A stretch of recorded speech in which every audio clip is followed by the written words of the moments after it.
Yo la Big Mif, bien ou quoi? Tu connais déjà, c'est ton bon vieux Big et quel œil fumé qui est ton Big Bro préféré. Aujourd'hui, mon gars, on va parler de jeux vidéo. On va parler tout simplement de Clair Obscur Expédition 33. Avant de commencer, n'hésitez pas à liker, commenter, partager, puis à vous abonner parce que ça fait toujours plaisir. Alors voilà, je viens de terminer Clair Obscur Expédition 33. Et franchement, que dire? Il y a énormément de choses à dire. Voilà, je vais donner mon avis, même je vais le donner directement au début de la vidéo. Et au fur et à mesure, tu vois, je vais développer, je vais vous dire pourquoi j'ai aimé ou pas du tout. Alors franchement, pour moi, j'ai kiffé ce jeu. Alors franchement, c'est très rare que je sois à fond dans un jeu et quand je le termine, quand j'écoute une bande son, quand je regarde des vidéos sur tu sais, des théories, des trucs comme ça me redonne envie d'y rejouer. Franchement, ça m'est arrivé très très peu. Ça m'est arrivé avec quoi dernièrement? Final Fantasy XVI, Final Fantasy VII, Remake, Rebirth, Horizon aussi. Enfin bref, ça m'est arrivé avec quelques jeux dernièrement parce que tu vois, quand je joue, j'achète pas n'importe quoi. Je regarde toujours avant des vidéos YouTube parce que en vrai, pour être honnête avec vous, Expédition 33, s'il n'y avait pas eu toute cette hype autour, c'est sûr que je l'aurais jamais acheté. En plus, le truc qui est cool, c'est que je l'ai acheté sur le Bon Coin et je l'ai acheté à 30 euros à une personne, tout simplement, qui a dit ouais, j'ai joué 1 heure, j'ai pas du tout kiffé. Le jeu quasi neuf. Bon, après, en tant que gamer, la plupart des jeux sont quasi neufs, on va pas se mentir. Mais voilà, le gars, il a pas aimé, donc du coup, je me suis dit, ah, c'est bizarre, franchement, il n'y a que des bons retours, etc. C'est bizarre que la personne n'ait pas aimé. Après, c'est sûr que le JRPG, ça ne peut pas plaire à tout le monde. Moi, je suis un grand fan de JRPG. Cette année, enfin l'année 2025, franchement, j'ai dû acheter une dizaine de JRPG que j'ai toujours pas joué. Je vous ferai peut-être une vidéo si ça vous dit de tous les jeux que j'ai achetés en 2025. Malheureusement, avec l'activité que je fais à côté, j'ai pas beaucoup de temps pour jouer à tous les jeux. Mais le truc que je fais, c'est que j'achète les jeux et je sais que dans 2, 3, 4, 5 ans, je sais que je vais y jouer tôt ou tard. Donc en vrai, je me dis autant les acheter maintenant. Comme ça, voilà, j'ai pas besoin d'en acheter d'autres. Mais bon, tu connais, on a toujours besoin d'acheter un jeu vidéo. Mais bref, on revient à Expédition 33. Et du coup, voilà, s'il n'y avait pas eu toute cette hype, c'est sûr que je l'aurais jamais acheté. Et pour être honnête avec vous, au tout début, quand j'ai installé le jeu, déjà l'interface du début avec la musique, tu vois, ça m'a fait grave penser, bon, on va pas se mentir, tu vois, au Final Fantasy. Et franchement, je me suis dit, ah, déjà, c'est cool et tout ça. Boum, je lance le jeu, je regarde, je commence. Et déjà, le truc qui m'a, je vais pas dire choqué, parce que j'avoue que c'est un grand mot, mais c'est vrai que graphiquement, au début, j'avais pas du tout accroché. Je me suis dit, ouah, c'est quoi ce jeu? Je le trouvais pas très très beau. Et en fait, au fur et à mesure qu'on avance dans l'aventure, j'ai trouvé le jeu super beau. Il y avait quelques petits trucs, tu vois, que je trouvais un peu bizarres, comme je pense que ça doit peut-être être le même cas pour plein de jeux vidéo, tu vois, c'est au niveau des yeux. Bah, en fait, les yeux, des fois, tu sens que bah, c'est bon, bah, voilà, c'est un jeu vidéo. Mais on sent que, tu vois, tu as des légers bugs que tu trouves que c'est pas encore très très naturel. Alors que certains personnages, je trouve que ça passe super bien, mais il y en a d'autres où tu vois, c'est trop flagrant que, bah, je sais pas, au niveau des yeux, ça bug un peu, mais bon, en vrai, à part ça, il n'y a pas beaucoup de points négatifs, hein. Mais voilà, j'avais lancé le jeu, j'avais pas kiffé graphiquement dès le début. Même le jeu en général, j'avais pas kiffé parce que les combats, je les comprenais pas. Je vais pas vous mentir, c'était la première fois que je voyais un jeu où du coup il y a des actions dans le RPG, tu vois. C'est-à-dire, tu peux esquiver, tu peux parer, etc. La plupart du temps, tu vois, c'est dans les actions RPG. Bah là, en fait, c'était la première fois que je jouais à un jeu comme ça, où du coup, tu as des interactions. Apparemment, il y a d'autres jeux comme les Persona, apparemment, où il y a déjà ce système de jeu-là. Mais je te mens pas, moi, c'était vraiment la première fois, parce que voilà, les Persona, j'ai pas eu encore la chance d'y jouer. Même si, tu vois, j'ai acheté le Persona 5 Royal, je l'ai toujours pas ouvert, il est toujours sous blister. Enfin, on me l'a offert et du coup, j'y ai toujours pas joué. Mais voilà, c'était la première fois que je jouais à un JRPG en action, tu vois. C'est-à-dire, il se passait des choses, tu pouvais esquiver, tu devais sauter, tu devais faire des attaques, des contre-gradients, des trucs comme ça. Et franchement, bah, au début, je trouvais ça trop bizarre. J'arrivais pas à esquiver, tu vois, fallait trouver le bon timing, etc. Donc au début, j'y arrivais pas. Et en fait, au fil du temps et au fil du jeu, bah, tu commences à voir les patterns de certains monstres. En fait, ça devient facile. Après, il y en a certains où quand même c'est compliqué à à contrer ou à esquiver. Mais voilà, au début, j'ai pas kiffé, mais ensuite, au fil du temps, j'ai trop kiffé. Le truc qu'on peut dire, c'est comme je t'ai dit, graphiquement, je le trouve super beau en fait. Au début, ouais, je savais que fallait laisser du temps. Comme je le dis, faut toujours laisser du temps à un jeu vidéo ou tout simplement à un livre, à un album ou peu importe. Faut toujours laisser la chance à quelque chose, tu vois. Et là, mon gars, je me suis dit, vas-y, je vais lui donner sa chance, je vais jouer les 2, 3, 4, 5 premières heures. Et au final, j'ai trop kiffé. Il m'arrivait même des fois de jouer 6, 7 heures d'affilée tellement je voulais avancer, tellement que je voulais en savoir plus. Donc là, on va passer au niveau de l'histoire. L'histoire, franchement, très très lourd. Franchement, en termes d'histoire, bah, du début à la fin, en fait, tu veux savoir pourquoi. Tu comprends pas les peintures, tu comprends pas pourquoi est-ce que comment ça s'appelle, Renoir, bah du coup il veut tout exterminer, tu comprends pas pourquoi la peintresse est là, etc. Donc franchement à ce niveau-là, je me suis dit waouh, l'histoire est très lourde. Le truc qui est cool en plus, c'est que tu vois, ça peut être un peu comme un Final Fantasy VII, c'est-à-dire tu vois, tu as eu Ever Crisis, Crisis Core, Advent Children, je crois qu'il y a un autre First Soldiers. Enfin tu vois, tu as eu pas mal de jeux vidéo ou même de films autour de ce même jeu. Et là, en fait, ce que vient de réaliser Soundfall, tu vois, Interactive, c'est ceux qui ont créé ce jeu, bah tout simplement, tu sais que tu peux parler d'Expédition Zéro. Franchement, s'ils font ça, je fonce direct. Tu peux parler même de... Avant ça, tu vois. Pourquoi est-ce que les gars, ils peignent les trucs? Enfin, on sait pourquoi. Mais ce que je veux dire, même le monde extérieur, tu vois, à la peinture, tu vois, parce qu'il parlait des écrivains, genre il y a plein d'écrivains, etc. Non, de peintres, il y a plein de peintres, peut-être qu'il y a des écrivains, après ça peut partir dans des sculpteurs, tu vois, tout ce qui est autour de l'art, en fait, tu te dis, ça se peut qu'il y a des musiciens, ça se peut qu'il y a ceci, ça se peut qu'il y a cela, donc ça c'est cool, tu vois, tu peux te dire, tu peux raconter grave d'histoires, notamment l'histoire de la maison qui crame, tu vois, ça peut être un peu comme un Crisis Core, tu vois, où du coup, bah, comment est-ce qu'ils ont eu ces pouvoirs? Et en fait, ils ont un lore de fou malade. Tu vois, ils ont créé un univers de fou. C'est-à-dire qu'en fait, ce jeu-là, bon, après, ça peut être comme un Assassin's Creed. Ça veut dire ils vont en faire extrêmement beaucoup, mais il va falloir au bout d'un moment, tu vois, doser, tu vois, parce que moi, je sais que les Assassin's Creed, à partir d'un moment, je pense que les gens, ils sont un peu saoulés, un peu, de ce que j'ai pu entendre, tu vois. Après, il y a toujours des gens qui kiffent, il y en a d'autres qui kiffent pas, mais c'est sûr que poncer une licence, bah en fait, au fur et à mesure, sur le long terme, bah en fait, tu tues ta licence. Donc en fait, il faut trouver le juste milieu, mais ce qui est sûr, c'est que ils ont trop de choses à raconter, tu vois. Il y a trop de choses, l'histoire de Cléa, l'histoire ouais, de la peintresse, comment est-ce que ils se sont dit, vas-y, on va peindre. Enfin, tu vois, en fait, il y a trop de choses à raconter. Et franchement, moi, je serais grave curieux. Donc, comme tu l'as dit, tu vois, enfin, comme je l'ai dit, j'ai fini le jeu, mais après, tu sais, moi, je suis un gars. Quand je finis l'histoire, je vais pas plus loin, tu vois. Je vais pas refaire des donjons parce que maintenant, Esquier, il a de nouveaux pouvoirs, il peut voler, etc. Donc, j'ai pas encore exploré toute la map. Donc, peut-être que, on sait pas, tu vois, peut-être que je vais me décider à aller un petit peu plus loin au niveau des quêtes annexes. Mais ce qui est sûr, c'est que l'histoire, validée à 100% du début à la fin, franchement, ça te tient en haleine. Les personnages, super lourds. Voilà, il y aura des spoilers. Donc, pour ceux qui n'ont pas joué au jeu, bah, je vous considère adulte, tu vois. C'est-à-dire, si tu es spoilé, bah, il n'y a pas de souci, mon gars. Mais voilà, quand Gustave est mort, franchement, je ne m'y attendais absolument pas. Et je pense, comme tout le monde, tu vois, tu t'es dit, vas-y, c'est bon, il va se battre, il va se faire goumer. Il y a Esquier qui va venir ou je sais pas qui va le récupérer. Boum, le mettre, ils vont le soigner. Et ça va continuer. Non, même pas. Après, il y a un gars, je crois, qui avait dit dans les commentaires d'une vidéo que j'ai vue, ça a un peu la même symbolique que Iris, tu vois. Ça peut être le Iris de Expédition 33. Et franchement, voilà, pour en revenir aussi à Expédition 33 et Final Fantasy, je trouve qu'on retrouve plus l'âme Final Fantasy dans Expédition 33 que dans les Final Fantasy de maintenant, tu vois. Après, ce n'est que mon avis, hein. Mais je trouve que pour en revenir, tu vois, au type de JRPG, parce que maintenant Square Enix, ils font beaucoup moins de JRPG, notamment pour la licence Final Fantasy, où c'est passé plus en action RPG. En fait, j'avais entendu une interview d'un créateur de Square Enix et tout ça, d'un Final Fantasy, qui disait que, en fait, pourquoi est-ce qu'ils ont créé des JRPG avec les Final Fantasy? C'est tout simplement, c'est que technologiquement parlant, à l'époque de la PlayStation 1 et 2, si je ne me trompe pas, non, juste 1 et 2. Attends, Final Fantasy X, c'était sur la 2. Final Fantasy 12, c'était aussi sur PlayStation 2, si je ne me trompe pas. Ou la 3, je ne me souviens plus. Mais ils ont dit que, voilà, technologiquement parlant, bah, ils ne pouvaient pas faire ce qu'ils voulaient avec la puissance des machines qui étaient disponibles.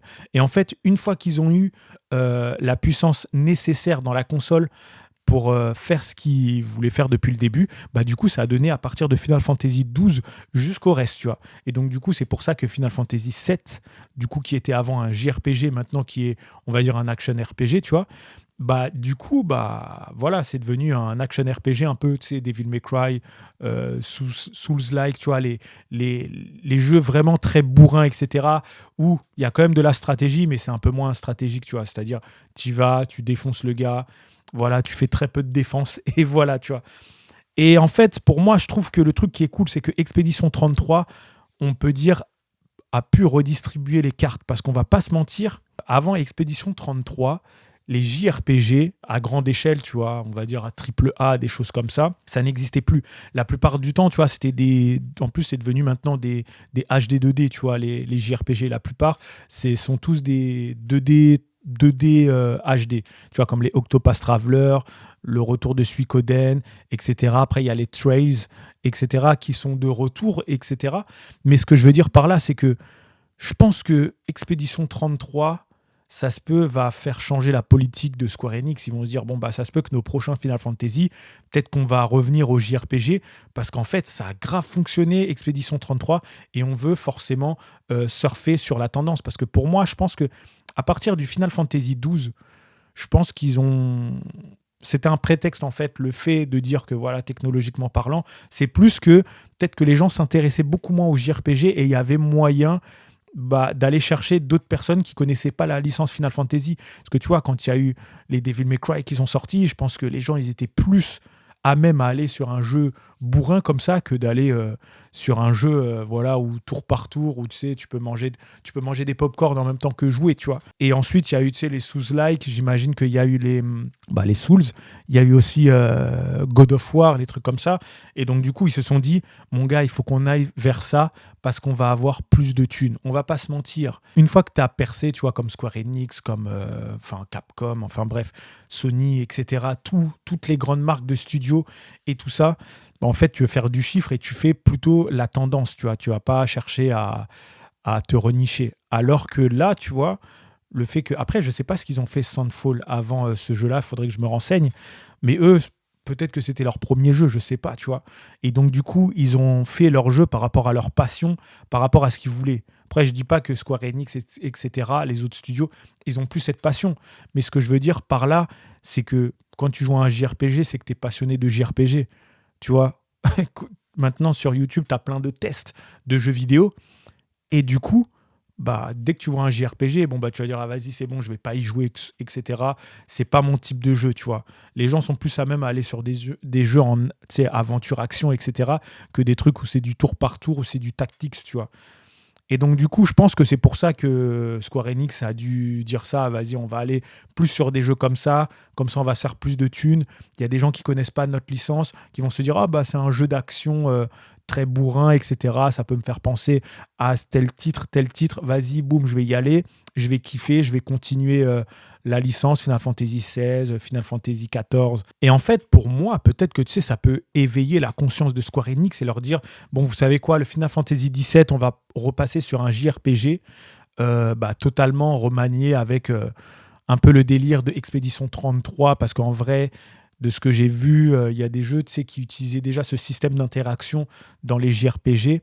Comme je t'ai dit, apparemment, il y avait les Persona et puis d'autres jeux. Franchement, à ce niveau-là, je sais pas, parce que je te mens pas, au bout d'un moment, j'ai fait un peu une pause de jeux vidéo, mais là, je suis en train de revenir à gogo. Et voilà, enfin, j'espère que Final Fantasy XVII, pourquoi pas, ça va devenir un gros classique et que ça va repasser en JRPG. Franchement, ce serait très lourd. Mais voilà, pour en revenir au système de combat, franchement, j'ai validé. Au début, c'était compliqué, mais ensuite, après, c'était très, très lourd. Tu vois, tu es là avec ta manette, boum, tu fais tes combos. Plus tu avances, plus les boss font des combos beaucoup plus longs, des esquives, tu dois sauter, tu dois parer, tu dois faire un gradient, etc. Donc franchement, très très lourd. Pareil, tu as le truc des pictos là. Au début, je te mens pas, les trucs des pictos, je captais rien du tout. Je me suis dit, attends, je comprends pas. C'est-à-dire que si je fais 4 combats, ensuite les gens peuvent apprendre, et je te mens pas, au début, j'avais pas bien capté ça. Et ensuite, en vrai, c'est très simple, c'est très très simple, le truc des pictos. Et en fait, une fois que tu apprends beaucoup de pictos, le truc c'est que tu es à la course au lumicolore. C'est-à-dire, tu fais en sorte d'avoir le maximum de lumicolore pour pouvoir apprendre, tu vois, des pictos que tu n'as pas besoin de t'équiper, etc. Donc voilà, au début c'est très compliqué, mais ensuite après, franchement, c'est hyper simple, hyper rapide et hyper bien pensé. Ensuite, le truc, voilà, il n'y a pas d'invocation. Donc voilà, dans un JRPG, la plupart du temps, tu as toujours des invocations, des créatures, etc. Là, ils ont fait l'impasse et franchement, pas mal. Bon, il y a un système d'invocation avec Monoko, tu vois, on va pas se mentir. Voilà, donc il n'y a pas d'invocation à part avec Monoko, mais je trouve que c'est vraiment très cool, tu vois. Tu es un peu à la chasse aux Pokémon, tu te dis, ah, putain, ce Névron-là, je ne l'ai pas encore battu. Boum, je vais récupérer sa jambe, comme ça, il va apprendre une nouvelle technique, etc. Donc franchement, à ce niveau-là, très lourd. Comme là, on parle des personnages, parce que là, on a terminé un peu le système de combat. Voilà, j'essaye d'être assez rapide, parce que tu vois, c'est plus mon avis que vous expliquer le jeu vidéo. Donc les personnages, franchement, tous super bien écrits. Franchement, félicitations à la personne qui a écrit. Même, j'aimerais bien savoir. Enfin, il faudrait que je regarde des interviews de Sunfall pour savoir comment est-ce que c'est sorti, tu vois, de leur tête, tu vois, les tableaux, les peintres, les personnages, etc. Et franchement, pour en revenir aux personnages, tous très très lourds. Alors, c'est sûr qu'au début, quand tu lances le jeu, tu vois la tête des personnages, tu te dis wow.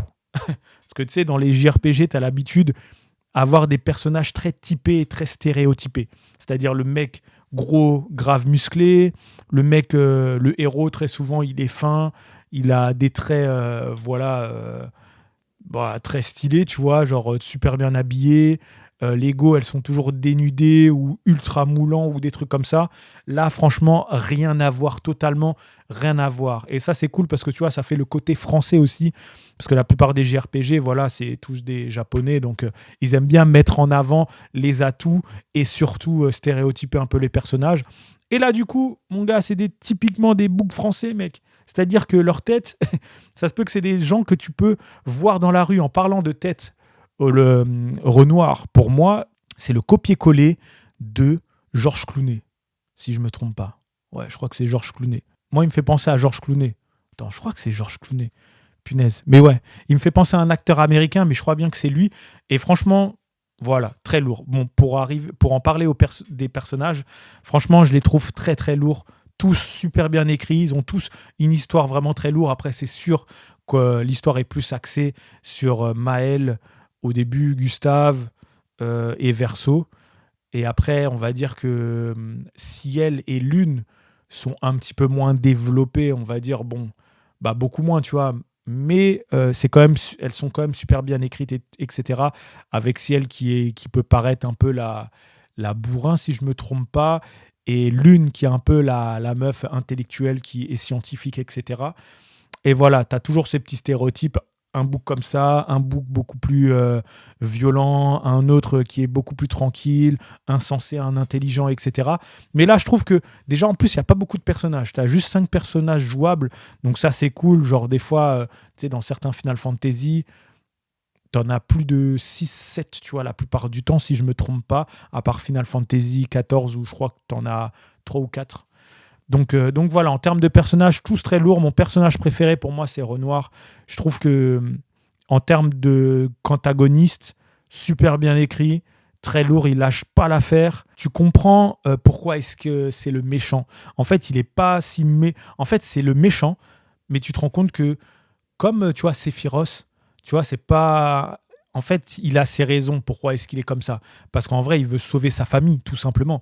Qui ne ferait pas ça, tu vois? On va pas se mentir. Si on est dans ce cas-là, si tu dois buter malheureusement tout le reste de la planète pour sauver ta famille, les plus sensés diront voilà, je vais sauver ma famille, tu vois.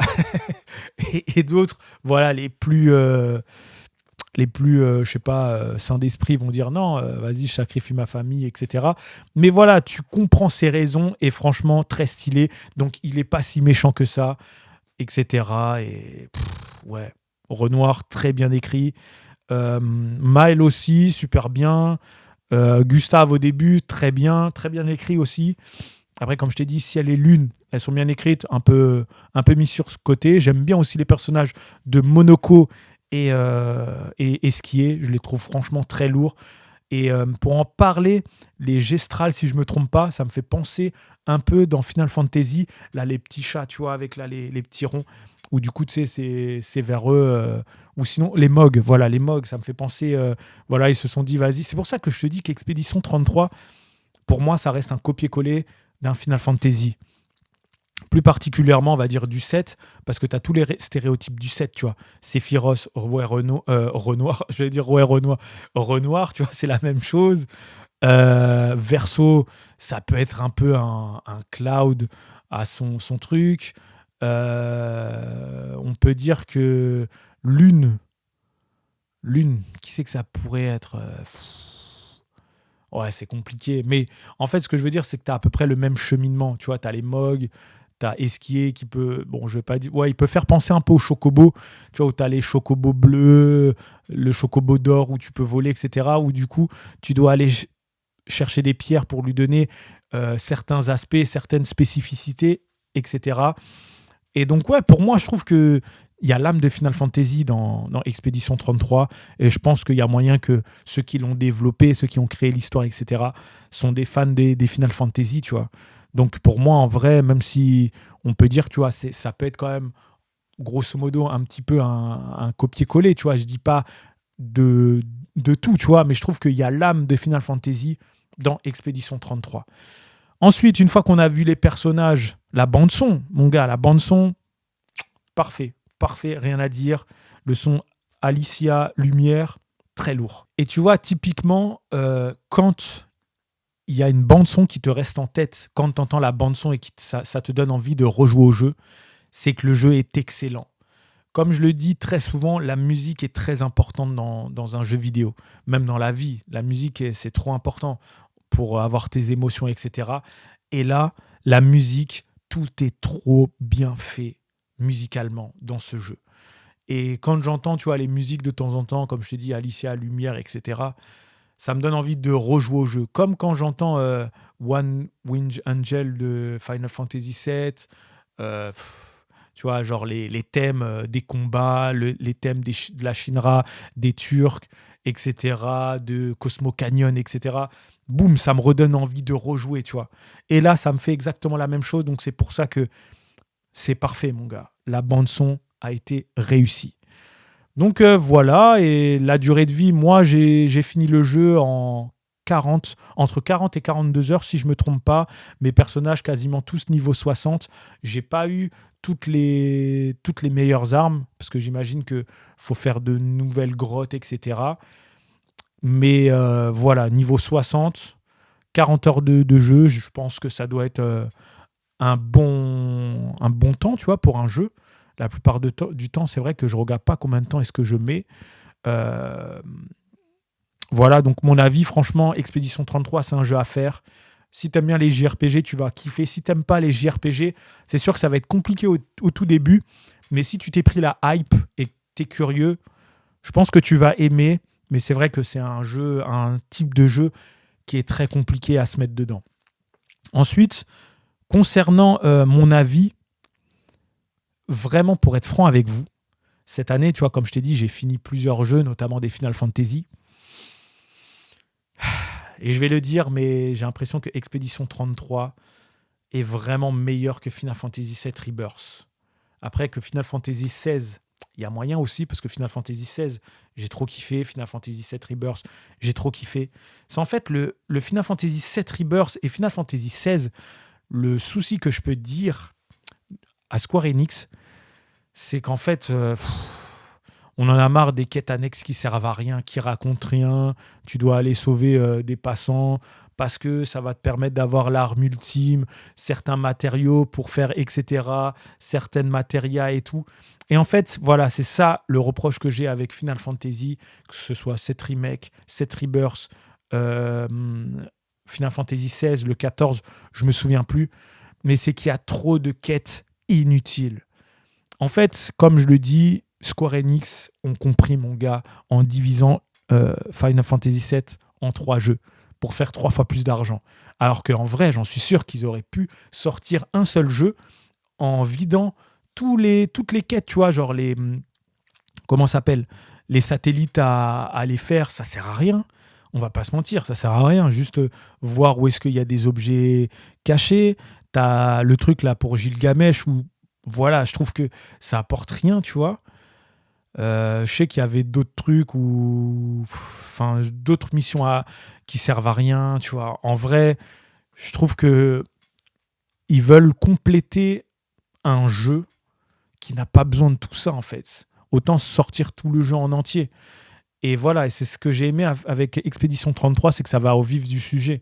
C'est-à-dire que du début à la fin, boum, voilà, t'as quelques quêtes annexes, mais j'ai l'impression que les quêtes annexes, tu les fais une fois que t'as fini le jeu. Et moi, j'ai trouvé ça vraiment très cool. Je pense qu'ils ont dû prendre les avis qu'ont eu les derniers Final Fantasy qui sont sortis et se sont dit, on va pas reproduire les mêmes erreurs que eux, tu vois. C'est-à-dire remplir le jeu de quêtes qui vont servir strictement à rien et qui vont... En fait, moi, ça m'ennuyait de fou, hein, tu sais, de faire toutes ces quêtes dans FF7 Rebirth et Final Fantasy XVI. Parce que, tu vois, moi, je suis un gars, j'aime bien découvrir la map, aller dans des endroits, ça se peut que je vais trouver des trucs, comment ça s'appelle, des objets que tu peux avoir que en fouillant, des trucs comme ça. Donc voilà, moi, je suis assez un mec tu vois, qui fouille un peu partout.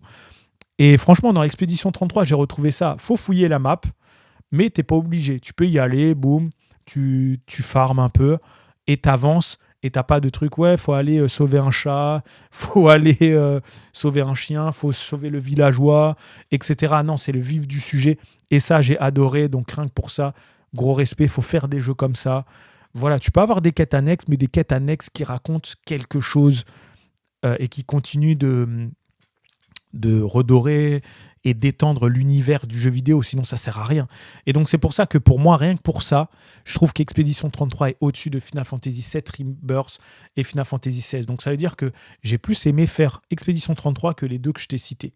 Pourtant, je les adore, hein. Franchement, je les adore. Mais là, les refaire, mon gars, j'ai la flemme. Franchement, je te mens pas, j'ai trop la flemme de rejouer à ces jeux-là, sachant que voilà, faut aller checker des chocobos, faut faire ça, faut faire ci.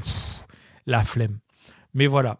Donc pour moi, Expédition 33 est validée. N'hésitez pas à me dire dans les commentaires si vous avez aimé ou pas du tout aimé Expédition 33, si vous l'avez fini, etc. Donc voilà, donc pour moi, vraiment un jeu à faire. En plus, comme c'est Made in France, c'est encore mieux, sachant qu'en plus, il a eu le prix du meilleur jeu. Donc franchement, j'ai kiffé. Il y a eu aussi la polémique comme quoi il n'y a pas de wokisme. Enfin, tu vois, en vrai, à l'intérieur, il n'y a pas de Renois, il n'y a rien, tu vois. Il n'y a que des Français. Après, l'une, on dirait qu'elle a des traits un peu asiatiques, etc. Mais voilà, moi, en soi, ça ne me dérange pas. Tu sais, je m'en fous, tu vois. S'il y a un noir, s'il y a un arabe, s'il y a un latinos, tant mieux. S'il n'y en a pas, tant pis, tu vois. Ce qui compte, c'est que le jeu soit bon. Donc arrêtez-moi avec ces conneries de wokisme. Parce qu'en plus, ils ont eu aussi un truc comme quoi dans leur team, il n'y avait pas de gens de couleur, etc. Laissez-les faire, c'est pas grave. Ça va rien changer. Si un mec est bon et qui est couleur de peau ou qui a des origines, c'est pas grave. Prenez et puis voilà. Et voilà, s'ils ont décidé que les gens avec qui ils travaillent sont compétents et malgré ceux qu'ils ont eu quand ils ont eu des CV et que les mecs n'étaient pas compétents, bon bah voilà, ils vont pas les prendre, ce qui est logique. Ensuite, il y a eu aussi la polémique sur l'IA, tu vois, qu'ils ont utilisé de l'IA générative pour faire quelques textures et tout ça. Moi, j'ai envie de dire, ça me dérange pas aussi parce que dans tous les cas, on est obligé à l'heure actuelle de travailler avec l'IA. Les personnes qui travaillent pas avec l'IA, bah, c'est des gens qui veulent pas évoluer avec leur temps. Et malheureusement, bah, si ça peut aider à faire des tâches vraiment très, très chiantes, très chiantes, qui servent à rien, qui font perdre plus de temps qu'autre chose, bah faites les gars. Parce que maintenant, j'ai envie de te dire que j'ai vu un jeu, tu vois, Inzoi, tu vois, où tout simplement, tu peux envoyer des photos et eux, ils vont te créer avec l'IA carrément l'objet, tu vois. Donc en vrai, pour moi, c'est ça le futur, hein. Si ça peut accélérer la création de jeux vidéo, améliorer les intelligences artificielles dans les jeux vidéo, tout ça, moi je suis preneur, il n'y a pas de souci. Donc en vrai, ça ne me dérange pas. Puis de toute façon, au bout d'un moment, tu es obligé, tu vois. Tu es obligé de t'aider de ces nouvelles technologies. Sinon, bah sinon, mon gars, t'es mort, t'es mort tout simplement. Donc voilà, donc mon avis sur Expédition 33, très lourd, j'ai hâte de voir la suite. Qu'est-ce qu'ils vont faire? Notamment, qu'est-ce que ça va être leur prochain jeu? Si ça va être un JRPG ou pas. En tout cas, je vais suivre ce studio parce que bah ils ont mis la barre très très haute. En tout cas, c'était ton bon vieux Big et l'œil fumé qui est ton Big Bro préféré. On se retrouve pour une prochaine vidéo. Cheese!